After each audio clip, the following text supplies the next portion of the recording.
Lukas.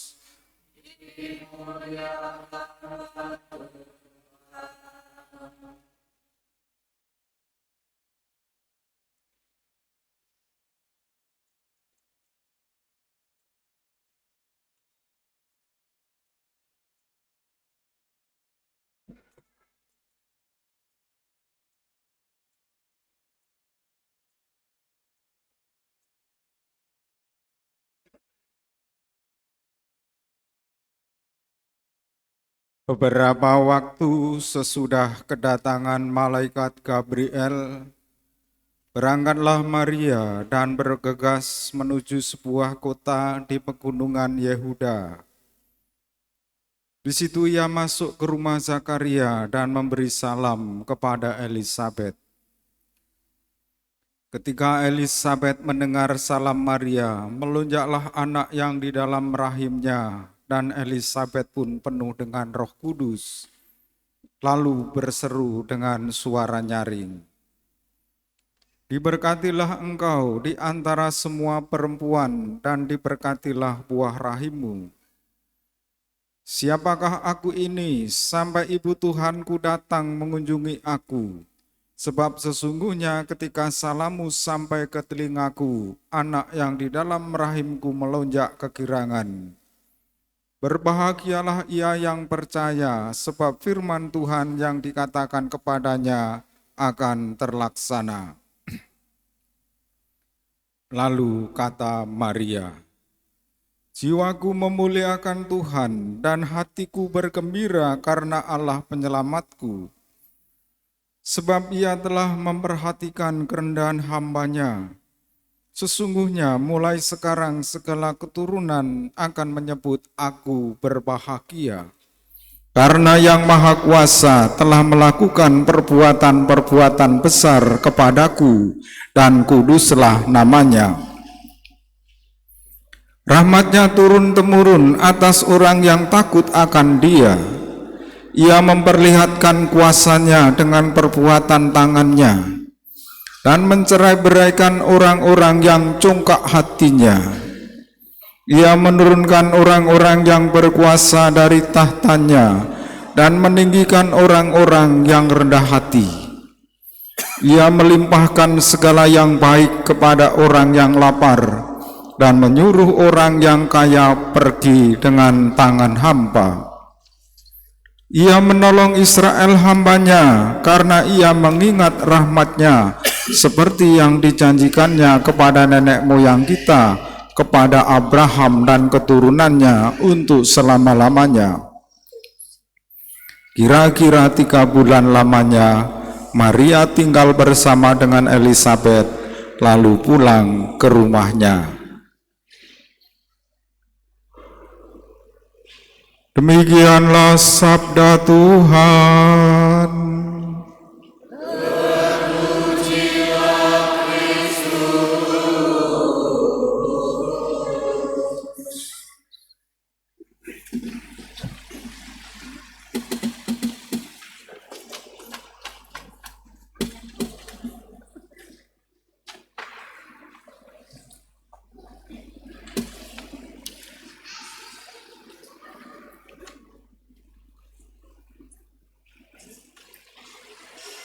Umat Allah yang terkasih, hari ini gereja merayakan hari raya Bunda Maria diangkat ke surga dengan jiwa dan raganya. Pengalaman gereja menunjukkan bahwa berdoa kepada Bunda Maria supaya didoakan kepada putranya banyak dikabulkan oleh Tuhan, oleh Yesus. Maka ada istilah doa novena 3 kali Salam Maria yang didoakan 9 hari berturut-turut. Dan dalam 1 tahun pada bulan Mei dan Oktober, gereja mengkhususkan sebagai hari, sebagai bulan untuk penghormatan yang besar kepada Bunda Maria, maka umat Kristiani seringkali berziarah ke gua-gua Maria dan mengadakan rosario baik secara pribadi atau bersama dalam keluarga. Dengan begitu, umat Kristiani mengalami dilindungi oleh Tuhan. Umat Allah yang terkasih, 4 hal mengenai Maria dinyatakan sebagai ajaran iman. Yang pertama, Maria tetap Santa Perawan Maria meskipun sudah melahirkan Yesus. Yang kedua, Maria sebagai Bunda Allah karena yang dilahirkan adalah anak Allah. Yang ketiga, Maria dikandung tanpa noda dosa asal. Dan yang hari ini kita rayakan, Maria diangkat ke surga dengan jiwa dan badannya. Dalam berkeluarga, yang paling tahu kecemasan terhadap keluarga atau anak-anaknya pastilah seorang ibu. Maria tidak luput dari kecemasan, dari kesulitan itu ketika ingin menerima kabar gembira dari malaikat Gabriel, pun dalam perjalanan selanjutnya sampai pada peristiwa salib. Meskipun aneka kesulitan dan tantangan, pun kecemasan yang ia alami, rasa-rasanya dia setia karena jiwanya selalu memuliakan Tuhan. Kalau kita dengar dalam Injil hari ini, kita dimuat tentang kisah Maria mengunjungi Elisabet. Lalu dilanjutkan dengan kidung pujian Magnificat yang diungkapkan oleh Bunda Maria. Pada bagian pertama mengisahkan 2 orang perempuan yang mendapati diri beruntung. Elisabet yang termasuk kaum yang kena aib karena tidak mengandung sampai usia senja, kini mengandung dan akan melahirkan Yohanes Pembaptis. Dan dia yang masih ada dalam rahim itu melonjak kegirangan mendengar salam yang diucapkan Maria yang datang mengunjungi rumah Zakaria. Maria sendiri harus melewati hari-hari yang tidak enak, yang penuh kecemasan, kekhawatiran, memikirkan bagaimana kejelasan keadaan dirinya kepada Yusuf tunangannya. Maria bertanya kepada malaikat yang datang kepadanya, bagaimana mungkin semuanya itu terjadi? Jawab malaikat menunjukkan peran istimewa Roh Kudus. Begitulah kisah yang disampaikan kepada kita oleh Injil Lukas. Maria membiarkan Roh Kudus bekerja dalam dirinya, yang membuat ia mampu berkata dan menjalaninya. Aku ini hamba Tuhan, terjadilah padaku menurut perkataanmu. Karena Roh Kudus itulah Bunda Maria mampu terus memuliakan Allah dengan kidung Magnificat, pujian yang sangat luhur, ungkapan dari kedalaman hati orang beriman kepada Allah. Kidung itu diungkapkan Bunda Maria karena ia sungguh beriman dan penuh dengan Roh Kudus. Pujian bagi Tuhan yang turun-temurun untuk keselamatan manusia diucapkan. Tuhan membuat hidup ini berarti. Tuhan membuat penderitaan bermakna. Tuhan menghilangkan kecemasan dan ketakutan hidup.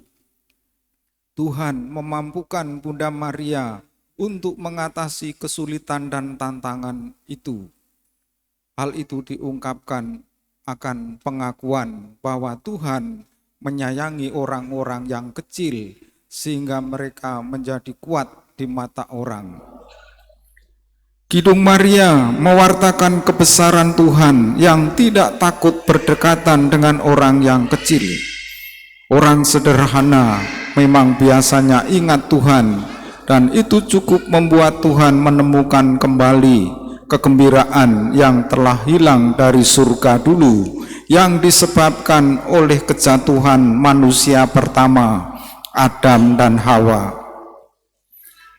Kidung Maria selanjutnya kita dengar berupa pembacaan kembali sejarah keselamatan atau terjadinya bangsa terpilih Israel. Kita ingat tindakan-tindakan hebat Tuhan yang membela orang-orang yang dikasihinya di hadapan ketakutan dan penindasan. Meskipun bangsa Israel jatuh dalam dosa, tetapi Tuhan Maha Setia.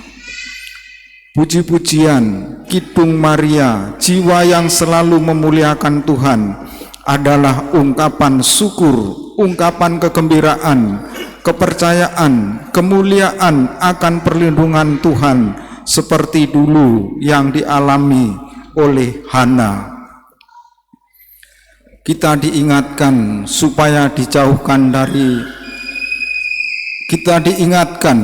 agar kita dijauhkan menjadi orang yang congkak hati, sebab orang yang congkak hati akan dicerai-beraikan. Orang yang berkedudukan tinggi tetapi tidak benar dalam menjalankan kedudukan akan direndahkan. Kidung Maria mengajak kita, orang-orang yang sudah beruntung, diberkati oleh Tuhan dengan kelebihan, bukan untuk dinikmati sendiri, melainkan untuk berbagi supaya sesama kita ikut beruntung. Iman akan Tuhan membuat Maria makin peka dan mencari jalan memperbaiki keadaan dan kemanusiaan. Keterbukaan itu perlu, dan karena kita terbuka kepada Allah, maka yang ilahi atau Roh Kudus membuat bekerja dalam diri kita dan hidup kita semakin lurus. Akhirnya kita harus meneladan Maria dengan kata-kata dan sikapnya. Terjadilah kepadaku menurut perkataanmu itu, karena aku ini hamba Tuhan. Bunda Maria memungkinkan dirinya melakukan panggilan istimewa Tuhan karena ia penuh Roh Kudus. Karena ia menerima panggilan itu, ia melahirkan firman dalam wujud manusia, yaitu Yesus Kristus. Dia tidak hanya menerima, tetapi merawat, membesarkannya, dan dalam membesarkan itu ia ikut sampai pada jalan salib putranya untuk penebusan manusia, untuk keselamatan manusia.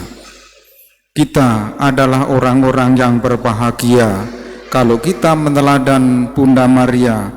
Kita mendengar firman Tuhan sekaligus memelihara dalam hidup kita, dan dalam arti memelihara itu kita menjalankannya. Mari kita berdiri, kita perbaharui iman kita. Aku percaya akan Allah,